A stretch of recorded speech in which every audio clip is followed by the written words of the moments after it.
The eviction notice was nailed to her front door at sunrise, paper still damp from the morning fog. She stood on the porch in her father's old wool coat, 81 years old, holding a tin cup of coffee that had already gone cold. The bank's man drove away without a word. Behind her, two suitcases waited on the warped boards, and beside them sat a brass key wrapped in butcher paper, a key she had not held in 53 years. Her hands shook, but not from the cold. The note tied to the key was written in a hand she still recognized, and it said only this: "Go to the cabin. Open the chimney first." What had her father hidden inside a wall of stone for half a century, and why had he waited until she had nowhere else to go to tell her? "Stay with me on this one." She loaded the suitcases into a borrowed pickup truck that smelled like hay and motor oil. The neighbor who lent it, a young father named Caleb, did not ask where she was going, only pressed a paper sack of biscuits into her hand and squeezed her shoulder once. She drove east out of the valley, climbing two-lane roads that narrowed and twisted as the elevation rose. Aspens flickered along the shoulders. Snowmelt streams cut beneath the asphalt and ran loud in the culverts. By noon she had passed the last gas station, and by 3 she was on a fire road that her father had marked on a folded map with a pencil circle and the word home printed in block letters. The truck bounced over washouts. Her hip ached. She did not stop. The cabin sat on a south-facing bench above a creek, half hidden by lodgepole pines that had grown thick in the years since anyone tended them. The roof sagged in the middle. The chimney was a column of fieldstone, and rust streaked down its face from the iron flashing where weather had eaten the metal. The door was held shut by a hasp, and a padlock so corroded it looked like a fist. She fitted the brass key into the lock, and at first it would not turn. She put both hands on it and leaned. The bolt gave with a sound like a small bone breaking. The door swung inward on dry hinges. Inside, the air smelled of cold ash and cedar. A single room. A pot-belly stove. A pine table. A bed frame stripped to its springs. A washstand with a chipped enamel basin. There were no photographs on the walls. There was no note on the table. The only thing that did not belong was the chimney itself, because someone long ago had pried out one of the lower stones and mortared it back in with a different mortar, lighter in color, fresher, almost careful in its line. She set down her suitcase and put her palm against the stone. It was cold. It was loose. She found a hammer and a flathead screwdriver in a drawer and worked the stone free in slow, patient inches. Her shoulders burned. Her breath fogged in the cabin air. The stone slid out and thudded onto the floorboards. Behind it was a small iron box, no bigger than a hymnal, locked with a hasp that took the same brass key. She pulled the box out and set it on the table. The hinges grumbled. Inside lay a stack of letters tied with twine, a leather pouch heavy with something metallic, and a folded land deed for 40 acres in her name, dated the year she was born, recorded with the county and signed by a judge whose name she did not know. The pouch held 22 old gold coins, double eagles, soft and warm in her hand. Beneath everything, at the very bottom, was a photograph she had never seen. A young woman in a nurse's uniform held a baby on the steps of a county courthouse, and the woman was smiling, and the woman was not her mother. She turned the photograph over. On the back, in her father's careful pencil, was a single line. Her name was Ada Grace Holloway. She was your mother. Forgive me. Leaner Whitfield, who had been called Ellie her whole life, sat down on the cabin's only chair and read the line 3 times. 81 years she had carried a name and a story, and now both were rearranging themselves on a pine table in a one-room cabin 12 miles from the nearest paved road. The woman she had buried in 1981, the woman whose grave she still tended every Easter, had not been her mother. Her father had kept this from her until the day he could no longer keep anything, and he had hidden it inside a wall of stone because he must have known that to tell her in person would have broken him. She did not cry. She was not yet ready to cry. She put the photograph in the pocket of the wool coat, against her ribs, and she set about untying the twine on the letters. There were 19 of them, written between 1944 and 1945, postmarked from a field hospital in Belgium and from a small town in eastern Tennessee. The first was from Ada Grace, a nurse, 22 years old, who had met Ellie's father in a triage tent outside Bostonia when he came in with a piece of shrapnel under his collarbone and a fever that should have killed him. The letters were short at first, careful, almost professional. By the 7th letter, they were not. By the 12th, they made plans. By the 17th, Ada was pregnant and afraid, and her family in Tennessee had told her never to come home. The 18th was written from a boarding house in Chattanooga, the week Ellie was born. The 19th was a single page, dated 3 weeks later in a different hand. It was from a midwife.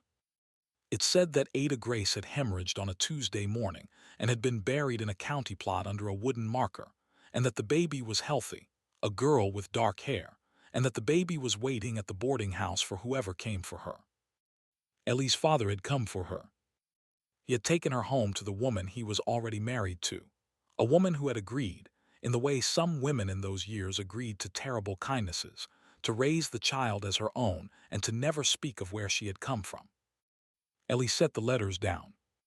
She put her hands flat on the table. She listened to the creak through the open door, and she listened to her own breath, and she understood that her whole life had rested on a quiet, enormous mercy that 2 women had built for her without ever telling her. She slept that night on the bare bed frame with her wool coat for a blanket, and she did not dream. In the morning she walked the 40 acres with the deed folded in her pocket. The land ran from the creek up to a ridge of granite where junipers had taken root in cracks, and along the ridge she found the foundation of a smaller cabin, older than the one she had slept in, its sills rotted to powder. She found a spring boxed in cedar. She found a meadow where wild iris had naturalized in a long blue band. She found, against the back fence line, a single weathered cross of pine, no name carved on it, only a shallow oval where a hand had rubbed the wood smooth over many visits. She knelt in the grass and put her own hand in the oval, and it fit. He had come up here. All those years he had told her he was hunting elk. He had been coming up here, to a grave he had dug himself, on land he had bought for the daughter he could not tell. She went back to the cabin and made coffee on the stove with water from the spring. She ate a biscuit from Caleb's paper sack. She put the gold coins back in the pouch and put the pouch back in the iron box and slid the box under the bed. Then she sat at the pine table and made a list on the back of the eviction notice. Number 1. Find out if Ada Grace's grave still has a marker. Number 2. Find out if Ada Grace had family who lived. Number 3. Decide whether to tell anyone. The list felt small against the size of what had happened to her, but lists had carried her through a husband's death and a son's leaving and a foreclosure, and she trusted them. She folded the eviction notice into a square and put it in the iron box too, because it had brought her here, and that was no small thing. The next afternoon, a truck climbed the fire road. She heard it before she saw it, the engine straining on the switchbacks, and she stepped onto the porch with the hammer still in her hand.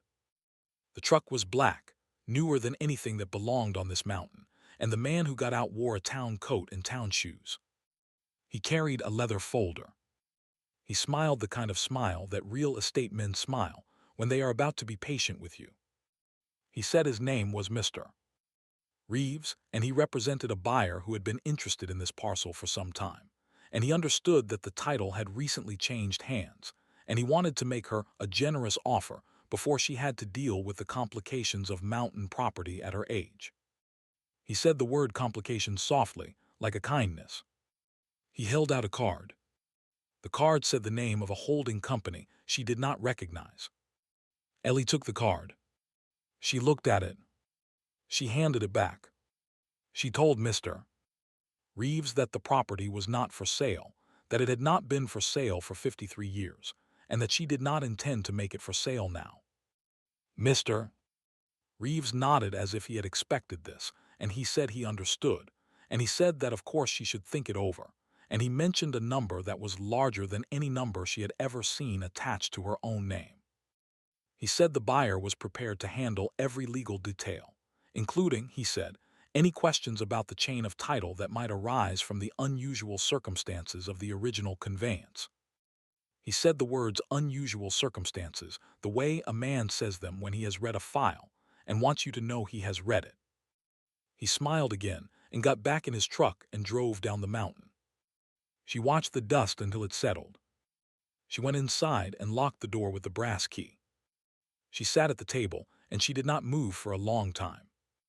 The cabin felt smaller now, and the 40 acres felt larger, and the iron box under the bed felt like the only thing in the world that was hers. She understood 3 things in that hour, and she wrote them on the back of the list. First, somebody knew about the deed. Second, somebody knew about Ada Grace. Third, somebody had been watching this land long enough to know that the moment her father's last protection ended, she would come up here. She did not know who.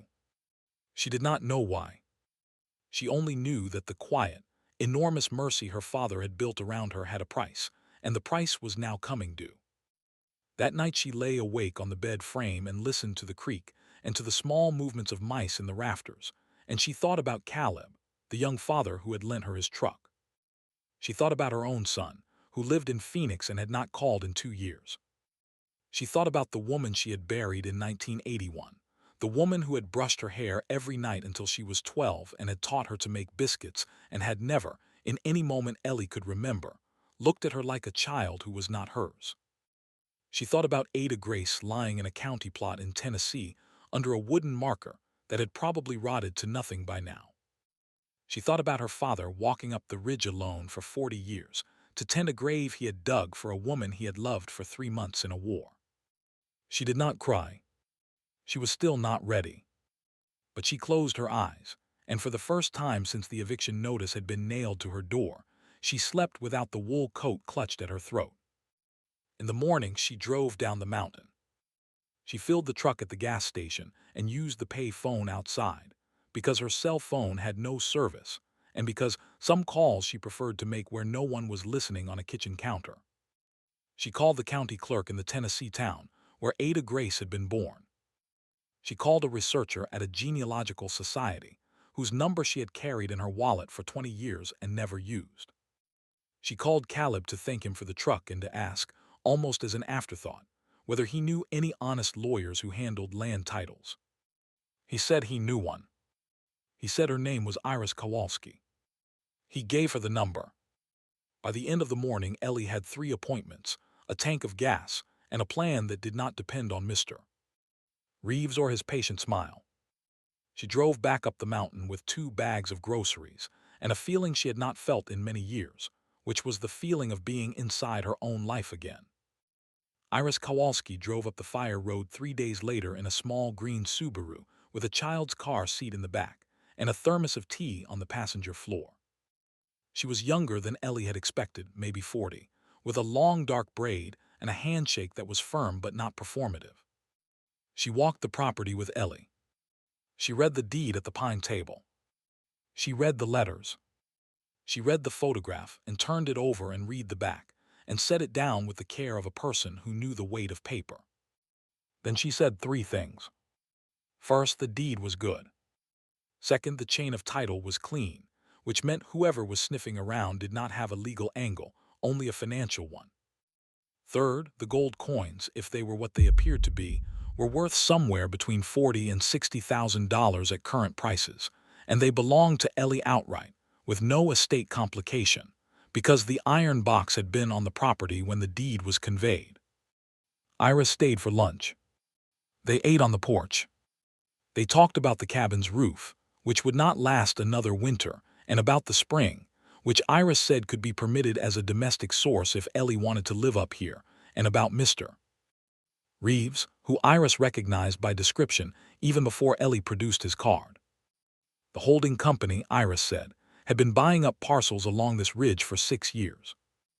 They had pushed 2 elderly owners off their land already, one through a tax lien they had quietly purchased, and one through a series of small legal harassments that had finally exhausted the man's savings. Iris said the word harassments without flinching, which was when Ellie decided to trust her. She asked Iris what the company wanted with a ridge of granite and lodgepole pines, and a creek that froze for 4 months a year. Iris said she did not know yet, but she was going to find out. That night, after Iris had driven away with a copy of the deed and the letters in her satchel, Ellie sat by the stove and watched the fire and let herself, finally, cry. She cried for Ada Grace, who had been 22 and afraid in a boarding house in Chattanooga. She cried for her father, who had walked up a ridge alone for 40 years. She cried for the woman who had raised her, who had carried a secret to her own grave without ever once making Ellie feel like a secret. She cried for her son in Phoenix, who did not call. She cried for the 81 years she had lived not knowing, and she cried for the years she had left, which were not many but were not, she understood now, going to be small. The fire burned down to coals. She wiped her face on her sleeve. She put another log on. She slept in the chair, upright, with her hands folded in her lap, and the cabin held her like a hand. A week passed. The county clerk in Tennessee called back. Ada Grace Holloway's grave had been moved in 1962, when the county reorganized its plots, and her remains had been reinterred in a small cemetery on a hillside outside town, with a proper stone purchased anonymously by a man whose name the clerk could not now find in the records, but whose payment had cleared from a bank in the town where Ellie had grown up. Ellie wrote down the name of the cemetery. She thanked the clerk. She hung up the phone. Her father, she understood, had not just dug a grave on a ridge in the mountains. He had bought a stone in Tennessee. He had done both. He had kept his promise to 2 women across 30 years and 1,000 miles, and he had never told a soul. She walked out to the porch and looked up at the ridge where the pine cross stood, and she said his name aloud for the first time since the funeral. She said, "You stubborn old man." She said, "Thank you." The genealogical researcher called next. Ada Grace had a younger sister who had lived to be 94 and had died in 2009, and the sister had a daughter who was alive, and the daughter lived in a small town in Kentucky and worked at a public library and had no idea that her aunt had ever had a child. Her name was Margaret Holloway Pierce. She was 63. She had 2 grown children of her own. The researcher had her phone number. She asked Ellie if she wanted it. Ellie said yes. She wrote it on the back of the eviction notice, beneath the list, in pencil that she pressed too hard. She did not call Margaret that day. She did not call her the next day. She walked up to the ridge and sat by the pine cross and asked her father what he would have her do, and the answer she heard, in the wind through the lodgepoles, was the answer she had already known. She called Margaret on a Wednesday morning. The conversation took almost 2 hours. Margaret cried first. Then she laughed. Then she cried again. She said her mother had told her once, on a hospital bed in 2003, that Ada Grace had loved a soldier who had died in the war, and that there had been a baby, and that the baby had been lost, and that her mother had never been able to find out what had happened. Margaret had thought all her life that the baby had died with Ada Grace. To learn that the baby was 81 and on a mountain in Colorado and her cousin, her actual cousin, was something Margaret said she would need to sit with for a long time. She said she wanted to come visit. Ellie said yes. Ellie said yes before she had thought about it, and then she thought about it, and she said yes again with more certainty. They set a date for June. Margaret said she would bring photographs. Ellie said she would bake biscuits. They both laughed, and the laugh of a stranger who shared her blood was the strangest, sweetest sound Ellie had heard in many years. Iris called the day after that. She had found out what the holding company wanted. There was a vein of high-grade quartz running under the ridge, and a mineral survey done in 2018 on adjacent land had suggested it might carry gold. The survey had been quiet, almost private, but Iris had a friend at the state geological office, and the friend had pulled the records. The company was not in the cabin business. The company was in the mineral business. They wanted the surface so they could get to what was beneath it, and they had been picking off elderly owners along this ridge because elderly owners were, in their experience, the easiest to move. Iris said this without anger, just the flat tone of a person reporting a weather pattern. She said Ellie had options. She said the strongest option was a conservation easement, recorded with a land trust, that would prevent any mineral extraction in perpetuity, and that would also reduce Ellie's property taxes to almost nothing for the rest of her life. Ira said she could draft it within the week. Ellie said draft it. Mr. Reeves came back 10 days later. He had a different smile this time, smaller with more teeth. He stood on the porch and offered a number that was twice his first number. Ellie asked him in for coffee. He hesitated. He came in. She poured him a cup at the pine table where the iron box no longer sat, because the iron box was now in a safety deposit box in town, along with the deed and the letters and the photograph of Ada Grace on the courthouse steps. She let him drink the coffee. She let him make his case. She listened. When he was finished, she slid a single folded paper across the table.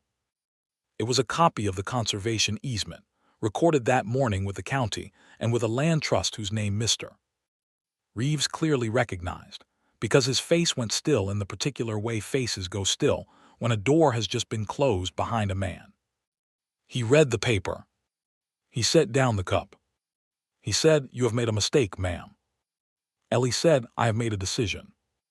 There is a difference. Mr. Reeves left. He did not come back. She lived on the mountain for the rest of that spring and through the summer. Caleb drove up most weekends to help with the roof, which they patched first and then replaced section by section with cedar shakes that Ellie paid for out of 2 of the gold coins, sold to a dealer in Denver whom Iris had vetted. The other 20 coins stayed in the safety deposit box. She did not need them yet. She might never need them. It was enough to know they were there. She set up a small garden in the meadow, fenced against the deer, and she grew lettuce and beans and a row of sunflowers that grew taller than she was. She read the letters from Ada Grace again, and a third time, and each time she found something she had missed. The way Ada wrote about the smell of the field hospital. The way she wrote about Ellie's father's hands. The way she signed the last letter before the midwives. Yours always, A. Margaret came in June, as promised, in a sedan with Kentucky plates and a back seat full of cardboard boxes. The boxes were full of photographs and letters, and one small wooden hairbrush that had belonged to Ada Grace, that Margaret's mother had kept in a drawer for 50 years. Margaret put the brush in Ellie's hand on the porch of the cabin, and Ellie held it, and she felt, for a moment, the weight of a mother she had never known, contained in a piece of carved maple no bigger than her palm. They sat up late that night by the stove. Margaret told stories about Ada Grace that her mother had told her. Ellie told stories about her father. They did not try to make the stories into a single story. They let them sit beside each other, and they understood that this, too, was a kind of family. Margaret stayed 4 days. When she left, she hugged Ellie for a long time and said, "Cousin." Ellie said, "Cousin." The word was new in her mouth, and it fit. Her son called in August. She did not know how he had heard, but he had heard, and his voice on the phone was careful, the way it had been when he was a boy and had broken something. He asked if she was all right. He asked about the cabin. He asked, finally, whether he could come visit. She said yes. He came in September with his wife, whom Ellie had only met twice, and a daughter Ellie had never met, a serious 12-year-old named Ada, named after a great-grandmother her father had told her about in a story he had heard just once from his own father, who had told it badly and then never told it again. The girl walked the meadow with Ellie and asked questions that Ellie could finally answer.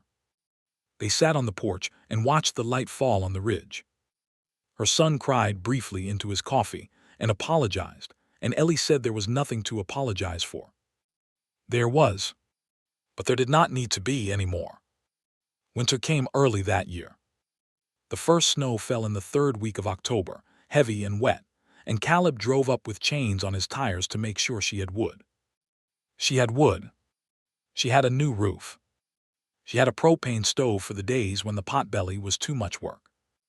She had a satellite phone Iris had insisted on, and a neighbor a mile down the fire road who had a snowplow and a standing agreement. She was 81, and she was on a mountain alone, and she was not afraid. She wrote letters that winter. She wrote to Margaret. She wrote to her son. She wrote on a lined yellow pad, the story of Ada Grace and her father, as best she understood it, and she put the pages in a folder on the pine table, so that whoever came up the fire road after she was gone would not have to dig stones out of a chimney to know who they had come from. On the longest night of the year, she walked up the ridge by lantern light. The snow was knee-deep in the meadow, but only ankle-deep along the cleared path she and Caleb had cut in the fall. She reached the pine cross. She had carved a small addition into the wood with a pocket knife in the autumn, 3 letters AGH, where there had been only the smooth oval before. She knelt in the snow. She set the lantern at the base of the cross. She did not pray, because she had never been a praying woman, but she spoke aloud, and her breath made small clouds in the lantern light. She said the names of her 3 mothers. The one who had carried her. The one who had raised her. The one who had loved her father enough to write letters from a field hospital in a snow that was not so different from this one. She said her father's name. She said her own. She walked back down the ridge to the cabin, where the stove was warm, and the kettle was on, and the iron box, with its letters and its photograph and its remaining coins, sat in a safety deposit box in town, where it would wait until it was needed, for as long as needing was a thing she still did. She made tea. She sat at the pine table. She opened the folder where she had been writing the story, and she added a final page, dated that night, in the same hand her father had used on the back of the photograph. She wrote that the cabin would go to her granddaughter Ada when the time came, with the easement intact, with the letters intact, with the cross on the ridge tended. She wrote that any of the gold not spent in her lifetime should be split between her son and Margaret's 2 children evenly, with no argument. She wrote that the wooden hairbrush that had belonged to Ada Grace should stay in this cabin, on this table, where it could be picked up by anyone who came through the door and needed to feel the weight of a woman who had been kind in a hard year. She signed it. She closed the folder. She put it on the shelf above the stove, next to the kettle, where it would be the first thing anyone saw. The cabin held her. The mountain held the cabin. And for the first time in 81 years, Eleanor Whitfield, who had been called Ellie her whole life, who had been Ada Grace's daughter all along, knew exactly who she was and where and why.